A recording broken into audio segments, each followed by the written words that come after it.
اسلام آباد کی احتساب عدالت میں نواز شریف، مریم نواز اور کیپٹن ریٹائرڈ محمد صفدر کے خلاف نیب ریفرنس کی سماعت ہوئی۔ سماعت میں ایون فیلڈ پراپرٹیز سے متعلق نیب کے ضمنی ریفرنس پر اعتراضات اور دلائل سننے کے بعد فیصلہ محفوظ کر لیا۔ نیب ریفرنسز میں اسلام آباد کی احتساب عدالت میں نواز شریف، ان کی بیٹی مریم نواز اور داماد کیپٹن ریٹائرڈ صفدر پیش ہوئے۔ پیشی کے بعد قومی احتساب عدالت کے باہر میڈیا سے گفتگو کرتے ہوئے مسلم لیگ نون کے صدر نواز شریف نے کہا، آج کل تو ہر جگہ میرا کیس ہی چل رہا ہے، چاہے وہ نیب کورٹ ہے، چاہے وہ ہائی کورٹ ہے یا وہ سپریم کورٹ ہے۔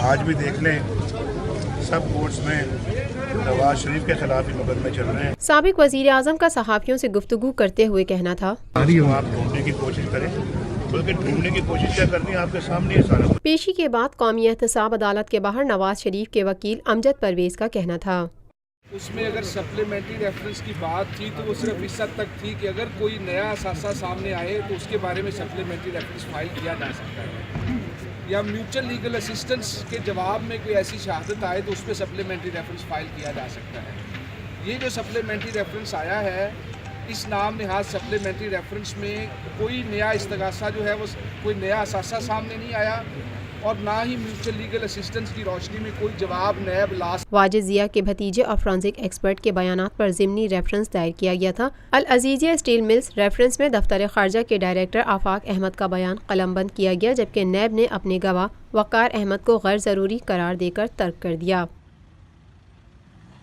پاکستان بھر میں نمائندگان کا وسیع نیٹ ورک، ہر خبر جاننے کے لیے دیکھتے رہیے TNN TV۔